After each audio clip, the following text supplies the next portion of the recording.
Hi, it's time for Good Energy, and I'm Dr. Julia at Endeavor Health and Chiropractic. And today we're talking about how to achieve the right health goals without losing who you are, regardless of what society says. This live video was brought because came up because I saw two posts this week that really spoke to me.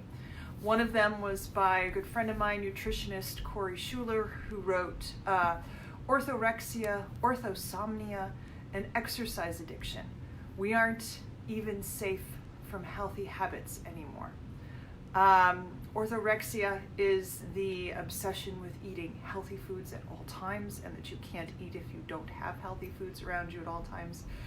Orthosomnia is being obsessed with what your fitness tracker says in terms of your sleep. If it doesn't say it's perfect sleep, you aren't getting the best, and you become overly focused on this. And of course, exercise addiction. The other one came from another post that I saw on a friend's feed.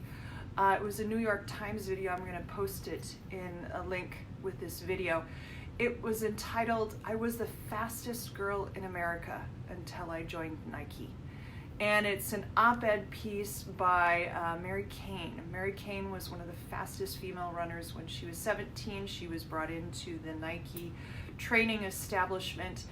And there, her male athletic coaches pushed her to be fast with the mantra that fat isn't fast. And she developed something called REDS, which is Relative Energy Deficiency in Sports. If we really break it down, what it is in the process of trying to lose weight, these people, women, sometimes men, reduced their energy to heal, which meant that they didn't function. In females, it was previously known as the female athlete triad. So in the attempt to lose weight because fat isn't fast, these women would have disordered eating, they would lose their period, and eventually they would end up with osteoporosis and a lot of stress fractures and broken bones. Mary, in her video, talks about the fact that those three things were very prevalent in her experience when she was working with Nike. And for females, it has to do with the shutdown of hormones. The hormones shut down, and so calcium isn't going into bones. We are disordered eating because we want to achieve a fitness goal. But from a healing perspective, from the healing equation, it really is the disordered eating reduces the good energy in, and the fact that you are trying to lose weight beyond what you should is now a stressor. So these female athletes that are supposed to be really powerful end up having no energy to actually do that. And it can happen to men too. You look at male athletes after they retire out of the NFL, and most of them have a tendency to expand. And that's kind of because during that time while they were in the NFL, they were using their energy to heal, to participate, and it was gone, and now they didn't have anything to rejuvenate their body, and it just kind of went out on them. These two posts are really tied really closely into me because I, as you know, I've revealed this before, I suffered an eating disorder for decades. And the fact that these two posts came up was the fact that past experience with me with an eating disorder was what drew me to create and use the healing equation, because we need to be able to step outside of ourselves, to step outside of our personalities. So where does this orthorexia, orthosomnia, exercise addiction, or the female athlete triad come from? Well, it can come from a couple of places. The first place it can come from is from yourself. So there are personalities, they can be both male and female, that in your mind you set up an idea of what a good ex does. What does a good daughter do? What does a good son do? What does a good wife do? What does a good husband do? What does a good teacher do? What does a good daughter do? All of those are things that we can set up in our head as what good people of that category do. And when we look at those people, we say, oh, they are thin. Oh, they are healthy. Oh, they are ... The other thing that can drive you is, I'd be happy if.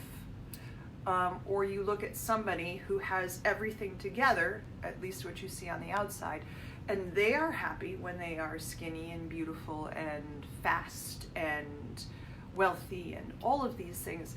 And therefore you've seen this and you're like, okay, well, I need to achieve their health goals.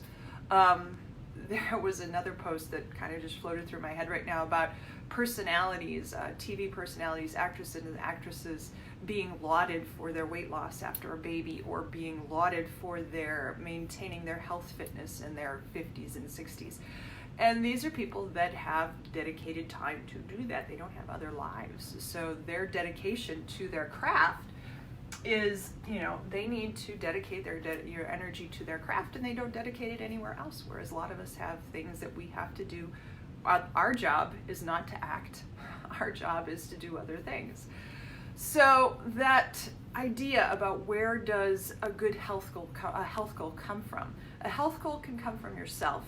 A distorted health goal can come from yourself. A distorted health goal can also come from others.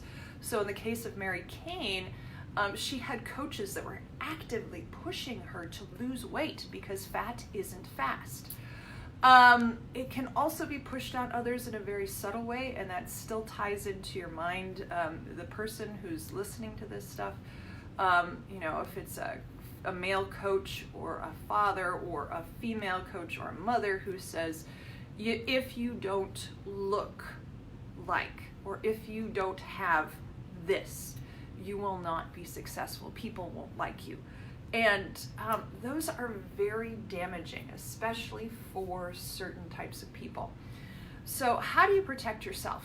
How do you protect yourself so that you can pick the right goal?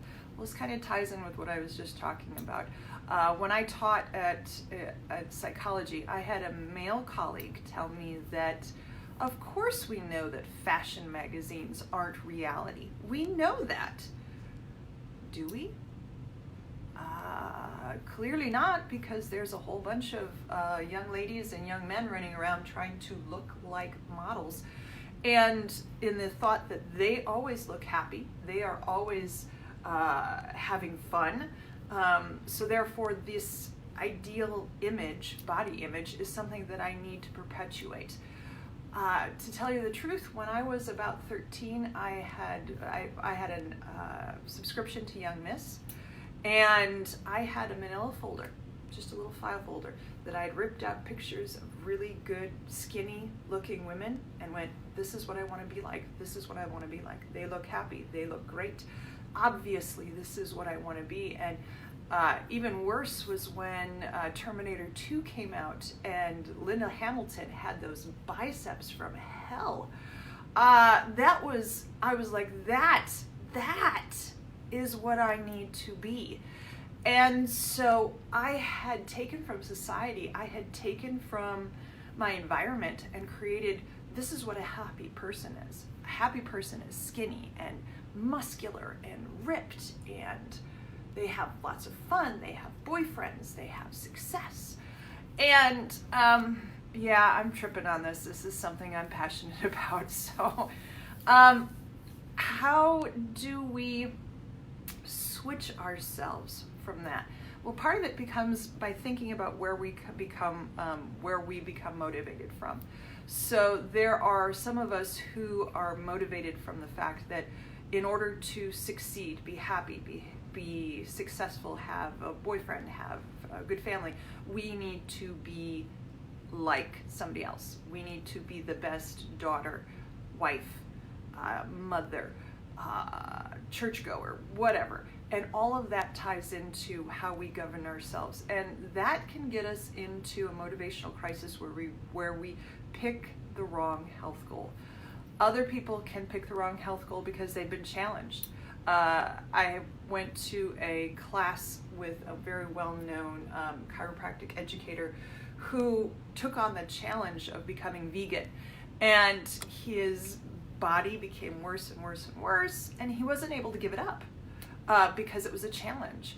And so again, it wasn't the right health choice for him. And then there are also people that can take on the wrong health goal because they've read all the studies, and the studies that they have in their mind are important, and therefore they govern their rules by it. For example, all calories are the same. Calories in equal calories out. As long as you are exercising enough, it doesn't matter what goes into your system. That was a very old study, but it's not true anymore. Yes, you can work the calories off from the Snickers, but it is much easier to work the same comparable amount of calories off on a big salad or a big I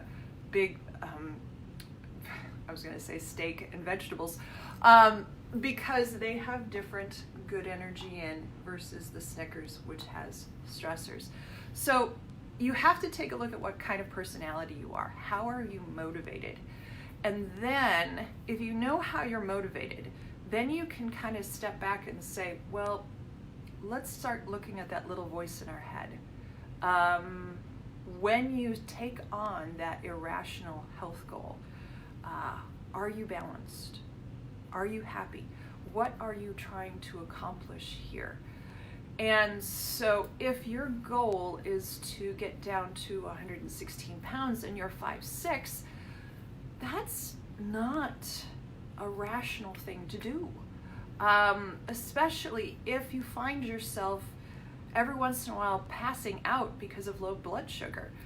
That would be a question where you're like, am I balanced? If I'm passing out because I have low blood sugar, I clearly have not chosen the right way to get to where I'm going, and not even chosen the right goal. Are you happy while you're doing it? I have friends that are long distance or are ultra runners, and I would love to be out running in the woods for 2 hours, but I don't have access to that. But they are passionate and they get good energy in from going out and running in the woods for 2 hours.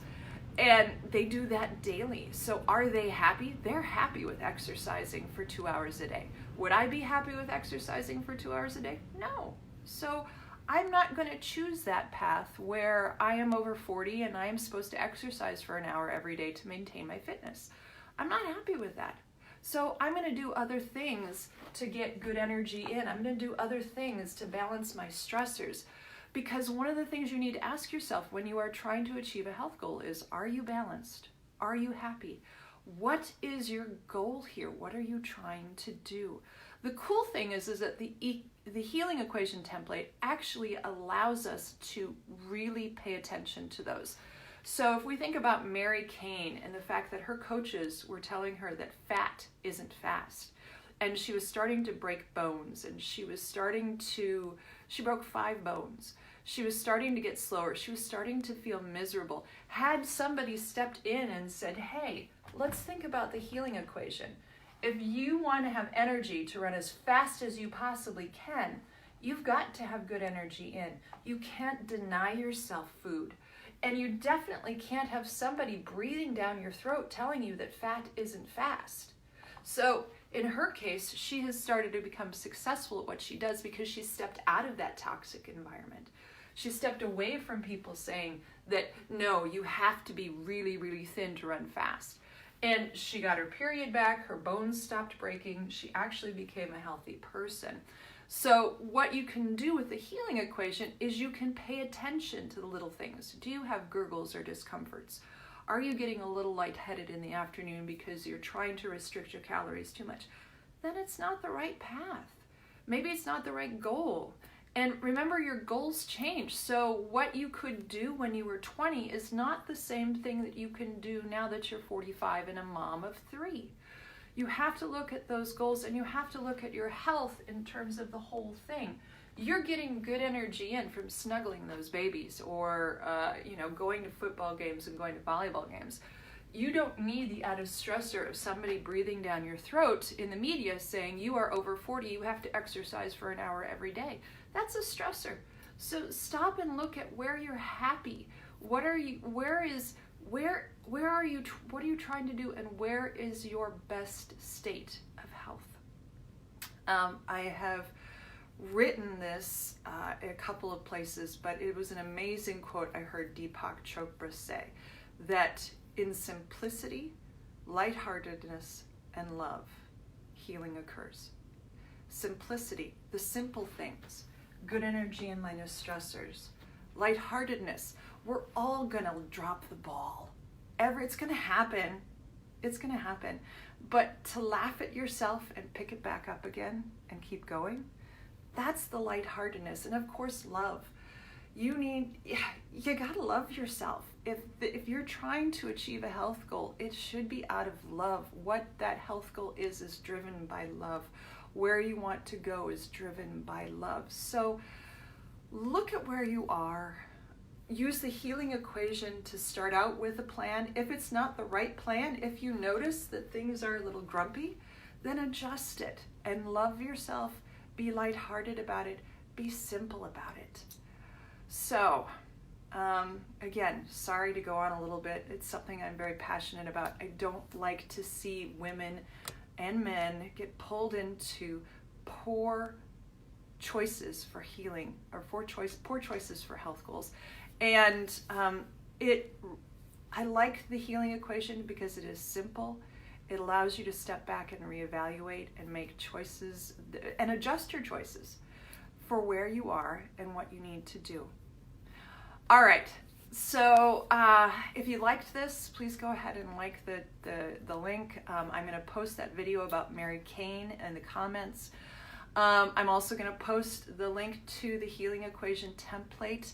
If you have friends that are looking for realistic ways to achieve their health goals, send them to the Endeavor Health and Chiropractic website. If you are a woman who is looking for some help with this whole process, please head over to the healing equation.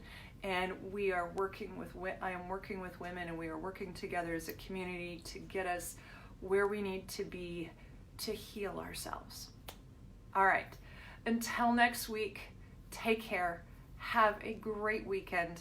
Live in simplicity, lightheartedness, and love. Take care.